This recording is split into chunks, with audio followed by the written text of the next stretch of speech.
My name's Ian Bradley. I was the original producer and co-writer of Prisoner, and then I subsequently became executive producer after the second series. I got involved in the series after about a year's research by Peter Letchford, and Reg Watson had written the pilot script. After that, we took the script and the research to Melbourne. All the research had been done in New South Wales, with a team of writers, Denise Morgan, who wrote right through the whole series, and Michael Brindley, and the three of us just developed the show from there. When Channel 10 commissioned a series about a women's prison, they were the lowest rating network in Australia, and Channel 10 in Melbourne was the lowest rating station in the lowest rating network in Australia. So obviously we had to do something pretty spectacular, hence the idea of a women's prison. I think it was actually Reg Grundy who first came up with the idea. He'd seen the English series Within These Walls with Googie Withers and thought an Australian version would work well. Our feeling was that whilst the English show was about the governor and the class system, Australians coming from convict stock will be much more interested in a series about the prisoners themselves, hence the title, and also hence the fact that the lead characters were three of the women. Even though the network was pretty desperate when they hired us, they were also very nervous. So much so that when we delivered them the pilot episode, they brought in an expert from America. She was a woman who was an executive producer on Days of Our Lives. And she told us that the show was too fast-paced, the lighting was too dark, the women were too ugly, the costumes were too drab, and that we should shoot it all again. Naturally, I ignored her, and we ended up having a big row and she went back to America. Despite this, the network still wanted the changes. And it was only due to a network executive called Neil Harold, who'd in a previous life been manager of some of the early Australian rock bands, who fought for us, and he realised the necessity that we got some credibility and that this was a rough and ready show, otherwise people simply wouldn't believe it. So he suggested that rather than reshoot, we should do some audience testing. The audiences, of course, loved it, and the pilot went to air with only one scene having been reshot for technical reasons. The scene in the van where Lynn and Karen arrive at the prison, the audio on that was pretty rough, so we reshot that scene, otherwise the pilot went to air as originally done.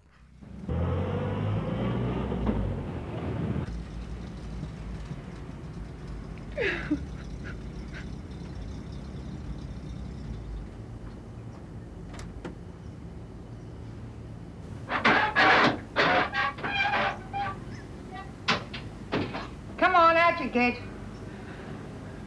Come on!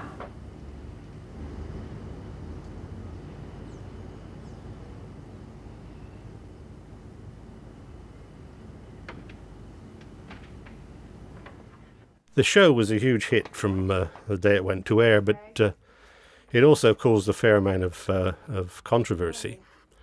In the first week, I turned up at the studio for a day's filming, only to be confronted by 10 very irate senior members of the Corrective Services Department in Victoria, who were sitting around in the boardroom waiting to chop me up. The network handled this in a fairly unique manner. They introduced me as Ian Bradley, they introduced me as the man responsible for the content of the show, and then shot out the door and closed it, leaving me to face the music. Now, fortunately, we'd researched the show. Most of the incidents in the early episodes were based on actual fact. The electrician getting off with the girl in the attic. Well, in the research, it was actually a plumber, but that really doesn't make much difference. The girl hanging herself in her cell, the girl with the cigarette burns on her back, the prison officers dealing in drugs. All these came straight from research and from an official report on New South Wales prisons called the Nagel Report. So pretty much we were able to prove that what we were doing wasn't exceptional. And in fact, what I did was I offered the corrective services the opportunity to read all the scripts before we produced them and give us their comments. Now, they agreed to do that, but of course, politically, it would have been suicide for any one of the officers to take responsibility for it. So each week we'd send them the scripts, and each week they'd return unopened, and we just got on with it, and we never heard from them again. T-O-R-E-G-H-B-P.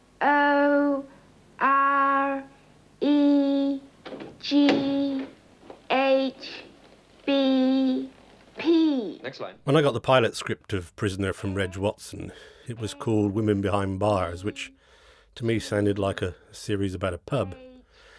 It was later called Cage Women, which sounded very lurid, and then it was called Women in Prison.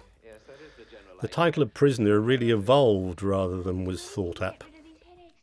When the two early writers, Denise Morgan and Michael Brindley and myself, sat down to discuss what the series was all about and how we would develop it, we came up with the idea that it would be about the fact that in the 1970s in Australian society, all women were prisoners in some way. They were prisoners of their environment. It might be B, who was a prisoner because she'd murdered her husband, or it might be Vera, who was a prison officer, but was also a prisoner because she was trapped at home looking after her invalid mother. The idea being that the heroes of the series were the ones who overcame their disadvantages, and the villains were the ones who became embittered by it and took out their anger against the world. So this was a concept that it allowed us to develop the characters of all of the people in the show, prisoners as well as prison staff, and gave us an ongoing approach to the show. So obviously it wasn't women in prison. It was just about women being prisoners. So for weeks and weeks we simply referred to the show as Prisoner because it was shorthand for what we were talking about as a concept. And when eventually the director of the first episode, Graham Arthur, asked me to finally make a decision as to what the show was going to be called, the show was already called Prisoner. I didn't have much choice, and it kind of looked good on the screen, just the one word, giving the clang of the gates behind it, gave it a nice strength like a stamp, and that was how the story got its title. Cigarette burns. Doctor, I'd better see her. All right. Now have your shower and put your robe back on. Through here. I don't think it would have escaped the notice of viewers that this sequence was borrowing very heavily from Hitchcock and Psycho. In fact, Graham Arthur, the director, even shot the blood going down the plug hole from that famous sequence. I just thought that taking it that far would detract from the show. Everyone would be thinking about Psycho and talking about this is Psycho at a time when they should be realising the situation for Karen and what had driven her to murder and why she was in prison. So unfortunately, Graham's plug hole shot went down the plug hole.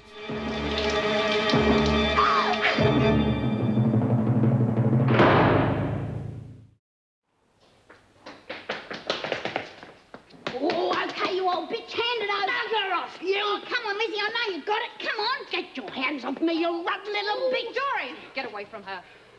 Oh, I'm sick of her. Go on, make her give it back. Give what back? Me nail polish. Dorian! Take her to the doctor. This way. I haven't got it. She's a bloody pain in the neck, Miss Bennett. You ask anyone in this joint, they'll tell you. Are you gonna let her point a finger at me every time she loses something? Hand it over, Lizzie. I haven't got the bloody thing. The one member of the cast that Reg Watson had already chosen before I took over the show was Peter Topano to play the part of Karen. Peter had appeared in a previous show of Reg Watson's called The Young Doctors and was a huge success. She'd then gone on to work on the stage, and she was one of the leads in the Australian version of A Chorus Line, and she was terrific in that. And I was very happy with the idea that she'd be playing Karen in the show. The problem was, while she was touring with A Chorus Line, she met up with the cast of the Royal Shakespeare Company, who were also touring Australia at the time, and fell in love with an actor in the company called Barry Quinn. The consequence was that when the Royal Shakespeare Company went back to England, Peter decided she'd go and follow Barry there. Our solution to that was fairly simple. We phoned up Barry's agent and offered him the part of the Doctor in the series, and instead of Peter flying to England to see Barry flew to Melbourne to be with Peter, and the two of them played star-crossed lovers in the series. Unfortunately, their personal relationship was somewhat similar, and they divorced fairly soon, but we certainly wouldn't have got Peter without Barry, and vice versa.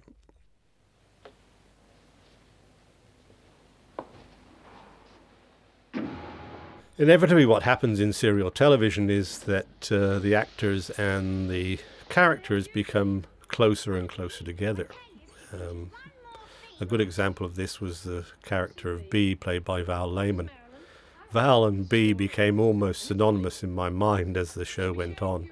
Whenever there was a problem with the cast or with conditions or anything, Val became the spokeswoman of the cast. And it was just like standing there and watching Bea fighting for the other women in the prison when we were having discussions, particularly since most of these discussions took place in the green room when they were all wearing prison uniforms. The one actor in the show who was nothing like her character was Colette Mann, who played Doreen. Doreen was dumb and flexible and easily pushed around, and Colette was very tough and very smart.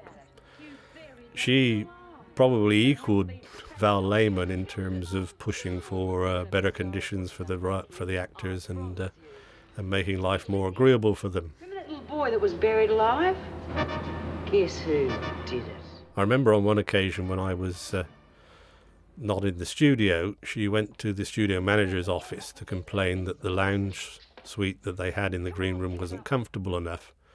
He pleaded poverty and said that they couldn't afford a new one. She told him that the lounge suite in his office was comfortable, much more comfortable than the one they had, so she got the stage crew to come in and steal all his furniture. And he never complained. I think he was afraid of her. I think we were all a bit afraid of them, to be honest. That's your bed over there. You should read the instructions in this book and obey them to the letter. Get yourself settled in.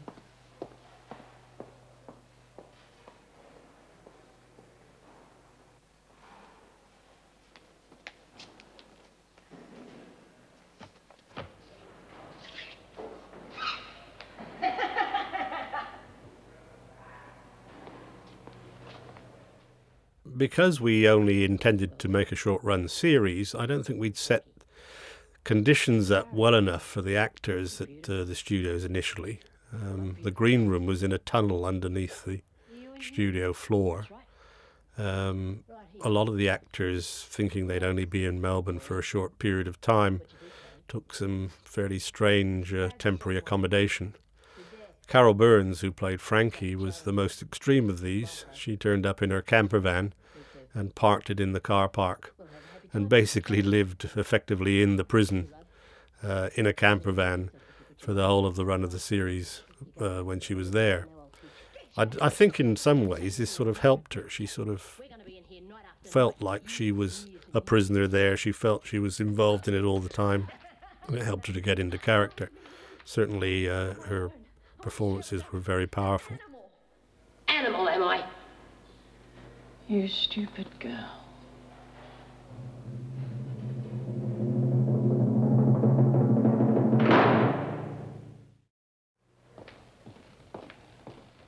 The location for the shoot of Prisoner was actually the studios in which the show was shot. We used the exterior of the studio building as the cell block exterior, and it was actually the backyard of the studio that we used as the prison garden and the prison fences. We also, in the early episodes, used stairs in the studio as stairs in the prison. Now, obviously, this is a fairly disruptive thing to do. You don't normally, in a television station, have a crew wandering around with actors and lights on maiden stairwells and at main gates. The reason we did it was we originally intended only to make a short series. The original order for Prisoner was for 16 self-contained 1-hour episodes with an option to make another 10.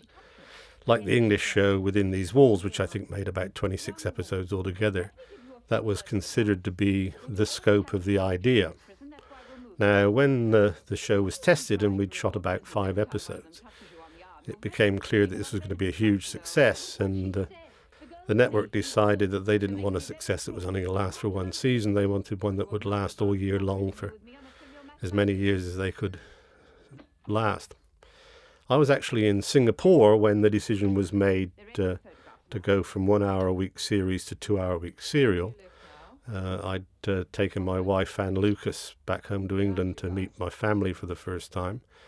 And we were on our way back to Australia after the Christmas break when Reg Watson phoned me up and said, we're going to 2 hours a week and we're starting next week, and isn't that wonderful news? Now, my feeling was, no, it was terrible news. I'd convinced most of the actors in the cast that they would have the time to develop their characters and to give performances that were a bit better than things you see in serial, and I was pretty convinced that a lot of them would be upset. I wasn't altogether sure, too, that we could convert to a 2-hour-a-week serial at such short notice. So what I agreed was that I'd come back to Australia to continue producing the serial, but that we would delay the switch to serial for another couple of months so that we could give the actors on their original contracts the option of either leaving the show, we'd write them out, or converting to the new 2-hour-a-week serial. It also gave the writers some time to think about converting the show into serial format, and that's what we did. In the end, the only actor who left the cast as a result of this was Carol Burns, who played Frankie. Carol was an interesting actress. I guess these days you'd call her a method actor. She would spend maybe 15-20 minutes building herself into the mood and psyching herself up for the big scenes like the wrecking of the rec room or her frustration at the end of the show. And then she'd give us a terrific performance, and then it'll take her a few minutes to settle down and relax before she could do it again. Now, whilst we were only making 1 hour a week, that was perfectly acceptable. Once we went to 2 hours a week and the pressures of time came on, Carol decided that she simply couldn't maintain her performance at that speed, and she made the very wise decision that she would leave the show. We actually killed off her character, and I think it's fairly well known that in San Francisco the gay and lesbian community held a huge wake for her when the episode with her death went to air in America.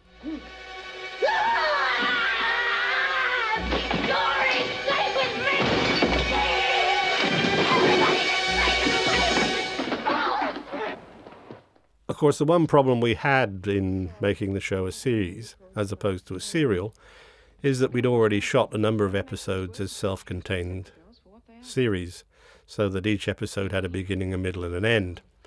And that obviously doesn't work in serial, where you need a cliffhanger at the end. At the end of this tape, I'll point out to you what was the original episode ending and show you how we added an extra piece on, which was actually the first scene from episode 2, and this created a cliffhanger so that we could draw the audience in for the serial the following week. I was particularly pleased with the sequence of Sally and her story of being supplied with drugs by somebody mysterious in the prison. Obviously, we were pointing the finger at Vera, but it turned out to be one of the other prison officers. This was a sequence that particularly upset the prison officers in Victoria when they came to see me. The idea that prison officers were corrupt, but we certainly had a lot of evidence from the research that these sort of events weren't unusual. I guess the only thing that really upset me about this series was that we used an actress called Lisa Alderhoven, who was just fantastic, and I'd worked with her before.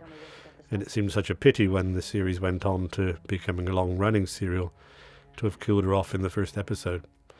But in subsequent years, there were so many actors who reappeared in Prisoner that we probably could have used her again. Didn't say anything. All right. I'm sorry. I'm sorry. It was just the shock of seeing her like that. One of the network's real worries when we first showed them the pilot, and certainly the great worry from the American expert they sent over to tell us what was wrong, was the lighting. There was a sort of general feeling that it was much too dark and drab.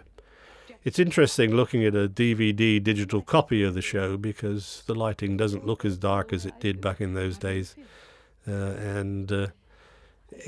I don't think we would have had the same problems, but given that we were working on old 2-inch tape and it was very grainy and it was quite dark, everybody was very worried about this. Fortunately, we'd brought an expert out from London Weekend Television to set up the lighting system, and nobody felt inclined to criticise somebody they paid so much money to bring in. So we were able to keep the lighting the way it is. We not only kept the lighting levels down, but we kept a theme going there. As you can see, even in the Bentley house, there are bars on the windows. Everywhere has bars. Everywhere is a prison, inside and out. And that was the theme that we helped maintain by the lighting as well as the art direction.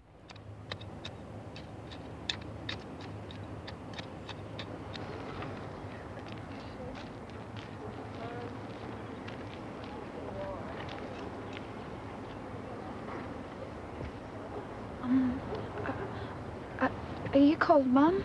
That's right. The other thing that happened when we went from a series to a serial was that different characters gained prominence. In the series, characters like Mum were quite important. In the serial, there seemed to be very little that we could do with her long term.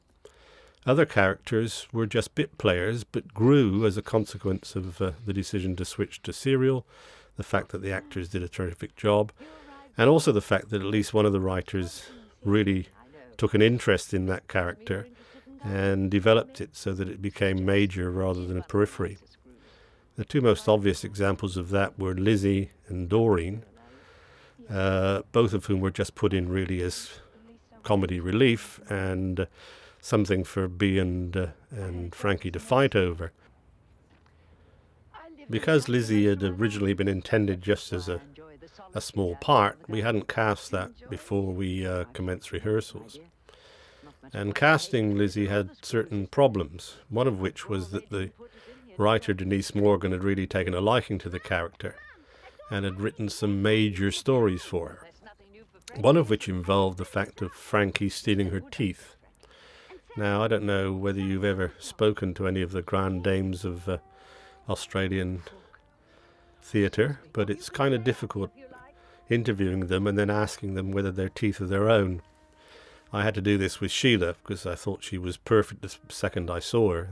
Incredible wrinkles on her face and raspy voice. She was just perfect. But I did, after sort of staring into her mouth for the whole of the audition, I did ask her whether her teeth were her own.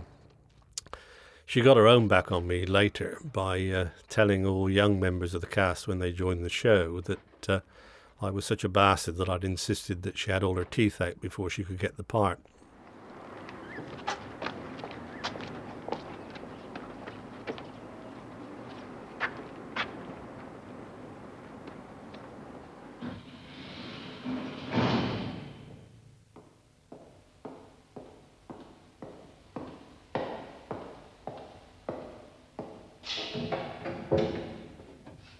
You calm down yet? Piss off. That's all you're capable of, isn't it? Filth. Let me out of here for 2 minutes and you'll find what I'm capable of. You're safe in here for the next 3 days, Doyle. Yes, well, you won't be safe when I get out. None of yous will. Any more trouble, we'll keep you in here for weeks. Oh, so what? You going to stand there all day and gloat? Bet you're dying for a cigarette. Yeah? Pity against regulations. Hey, I forgot to tell you. We got a new nickname for you. It's old B's idea. Want to know what it is? Vinegar Tits. Hey, how about that, eh? Vinegar tits. You really are the most uncouth slut, Doyle. Oh, don't blame me, Vera. It's old B's idea. She thought it up. Did she indeed? Vinegar tits. The most difficult character to cast turned out to be Vera, or Vinegar Tits as she was known. We didn't want the sort of standard villain. We wanted someone who was actually quite attractive, but who had been embittered by life, as we said earlier, with the idea of everyone being a prisoner. She'd been the last one left at home. She was looking after her invalid mother. She had no friends. Everybody hated her. By virtue of her job, everyone at the prison hated her as well. Her mother hated her. So we wanted someone who was really embittered by life, but who wasn't actually an ugly person. This is particularly important because at later times, given that she was such a vulnerable character, we were to develop quite a few stories where she was exploited by unscrupulous men. The strange thing was that we tried just about every actress I could think of in Australia and not come up with someone that I found suitable. When Kerry Spence, who was the casting director, rather tentatively said to me, "Look, Ian, you've tried everybody else. I know this sounds odd, but would you audition my sister?" And being desperate at the time, I thought, yeah, sure, I'll audition anybody. And Fiona came in to do an audition and was absolutely perfect. We'd cast her before she'd finished the audition. And she was one of the real mainstays of the early episodes of the show. And she really lived the part. She actually developed a relationship with one of the writers, and they're still together some nearly 30 years later. Where's Fred? Don't know, he resigned, I think. Oh, I liked Fred. Are you ladies finished in here? Yeah. See you again, Eddie. Bye, Eddie. Bye. Marilyn? Miss Bennett said I was to finish clearing up. Oh, all right. You call an officer when you're through, eh, Eddie? Yeah. So, what happened here? Did you have a party, did you? No, one of the girls, Frankie. She got upset. You know. Yeah. You're Marilyn, aren't you? That's right. Eddie. So, how long are you in for, Marilyn? Another 6 months. Great. What's good about being locked up? No, I didn't mean it like that. What I meant was, well, it's good we'll be able to see more of each other. How much more of me would you like to see?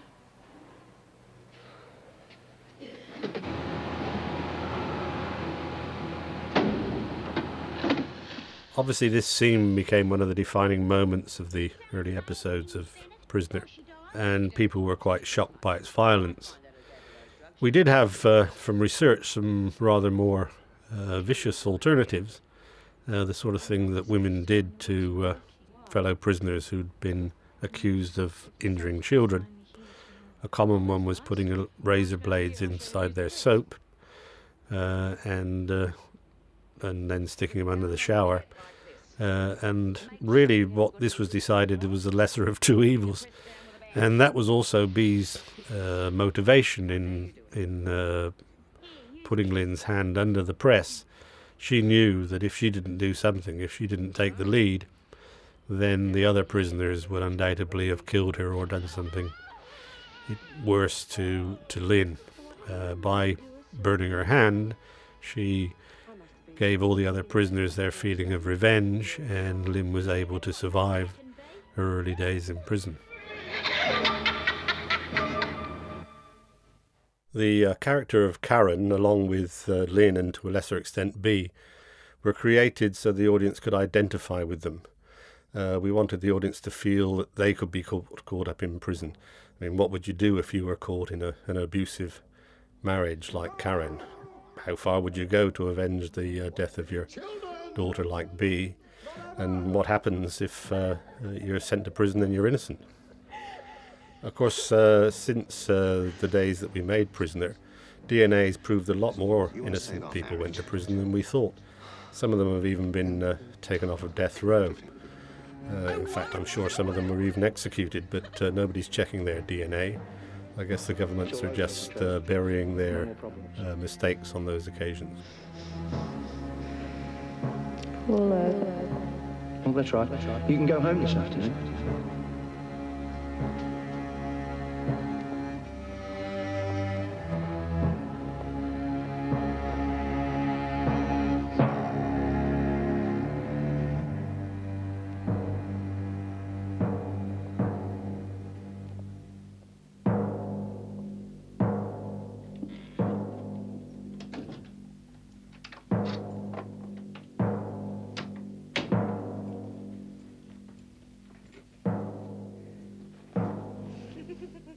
Tickle. Hey. Like a tickle, don't you? Ah! No, don't! Don't! What's wrong? Anything the matter?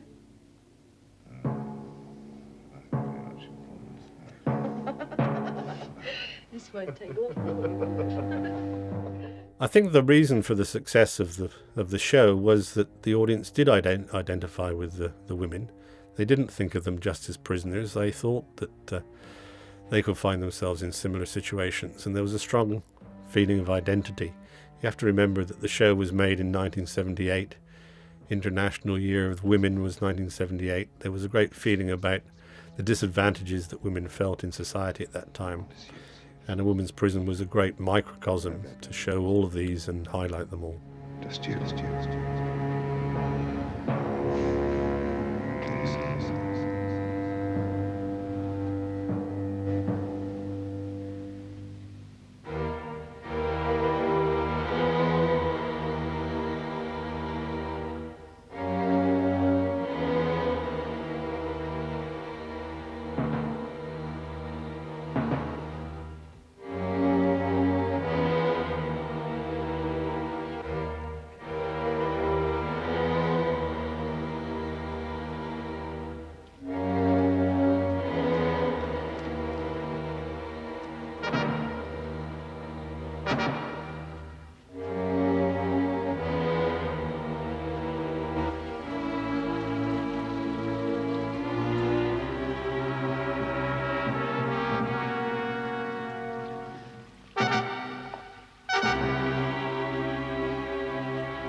Please. What's the matter? Can I just sit in here with you? I don't know where else to go. When we were researching the show, it was just about impossible not to become anti-prison and pro-prison reform. We came across so many strange facts. For example, in one infamous American prison, they did a psychological study of all the inmates and all the prison officers. And what they found was that the inmates and the prison officers were just about identical, except that the prison officers were more inclined to violence. Of course, there have been a lot of improvements in prisons since the days that we shot Prisoner. There has been some reforms, but to a large extent they've stopped these days. This is because governments are now handing prisons over to private companies. I can't understand how a government would hand its prisons or its refugee camps to companies whose main motivation is to make a profit rather than to look after the inmates. Oh, very well. We'll get a move on, Cheryl.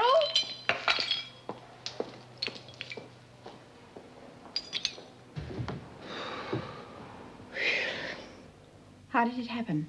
That woman in the laundry. She jammed it under the iron. Which woman? B. B. Smith? Did you do something to upset her? No, she thinks I kidnapped Richie. All right. We'll move you from the laundry, but I suggest you avoid talking to other prisoners about the Bentley baby. If you just listen to me, I didn't do You'll it. have to stop saying that. I won't. I'll keep saying it. Young woman, I've studied the details of your case very thoroughly. You took that child and buried it in a hole out of spite because Mrs. Bentley fired you. No, Richie was You've had a fair trial, and everyone, with the exception of yourself, is convinced you are guilty. Talk to B. Smith, will you, Mrs. Jackson, and report back to me. All right.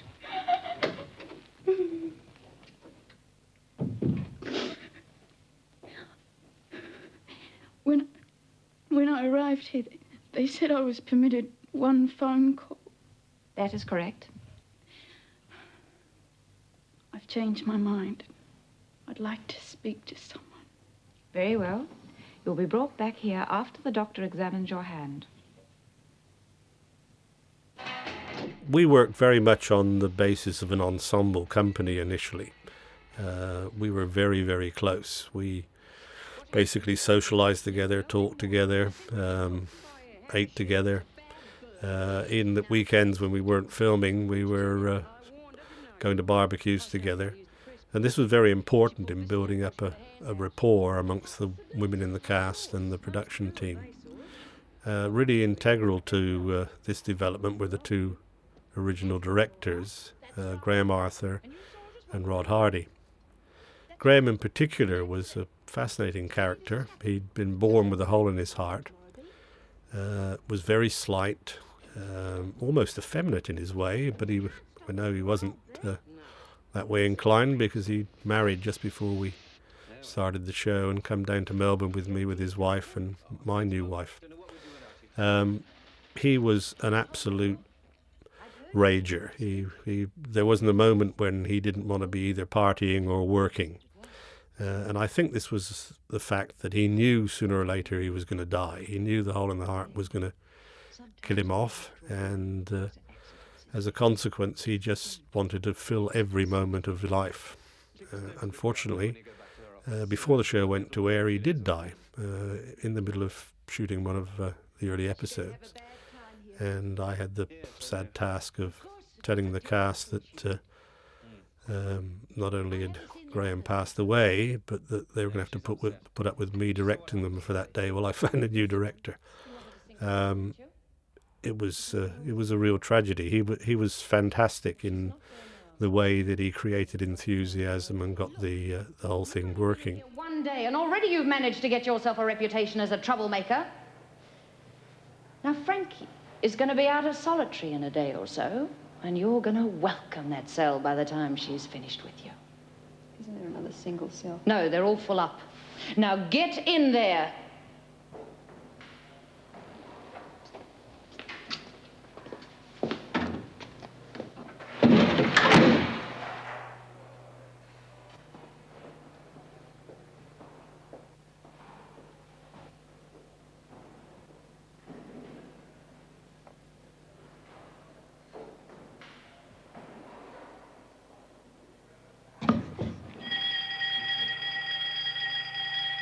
It'd be stupid to put the girl in with B. Smith now.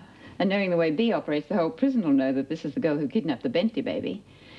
Yes, she'll have to have a cell on her own, at least until they accept her. Well, I'll move that girl from number 8. Okay. She's outside. I'll get her. Come in, Warner. Sit down, then. The doctor said to give you that. You wish to have me phone someone for you? Yes, please. His name's Larry. Larry who? I don't know his other name. He's the Bentley's gardener. What's his phone number? Well, he lives in a cottage in the grounds of the house. You'd have to phone the Bentley number. Oh, I don't think we can do that. Why do you wish to speak to this man? Well, he told me and knew I didn't do it. I just want to ask him to come and see me, that's all. Please, please phone. Watch the number. Filming Lynn's backstory caused us some particular problems, mainly because, unlike the story of Karen's husband, who was dead, we intended at a later stage to revisit the story and to bring to justice Mrs. Bentley, the true villain.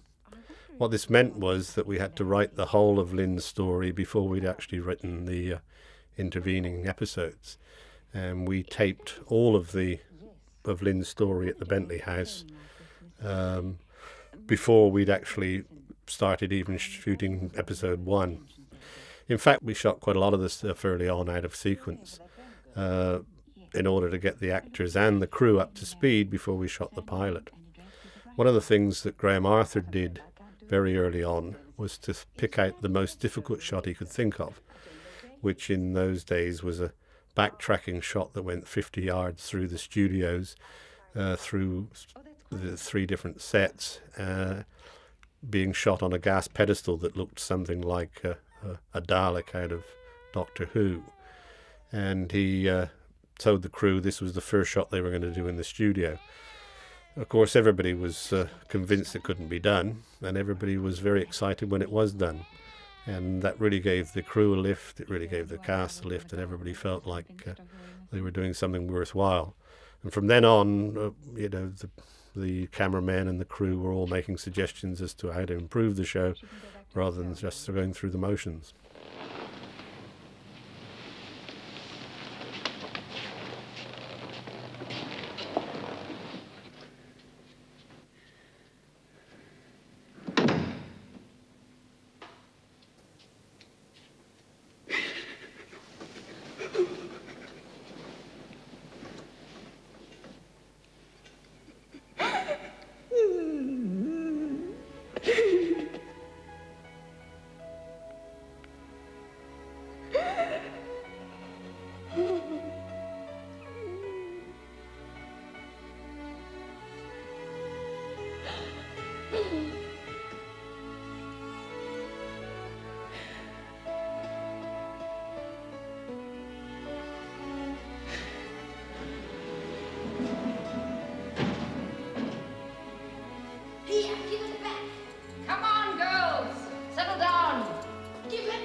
This was actually the initial ending of the show, and the sequence that follows, with Bea being let out of her cell to go and threaten Lynn, was actually the first scene of episode 2.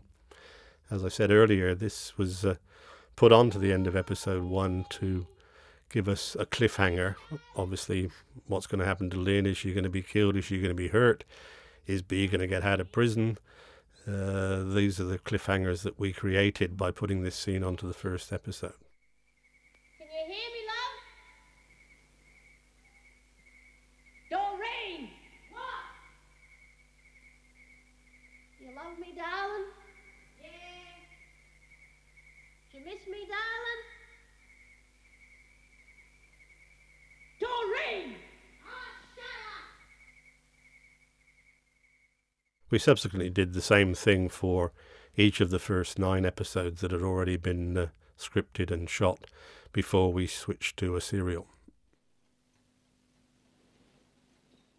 When I first heard the theme music for Prisoner, I have to tell you that my heart sank. To explain, the show was shot in Melbourne, and we went ahead really without any contact from Sydney. So we'd got the script from them, and we'd just taken it off in our own direction.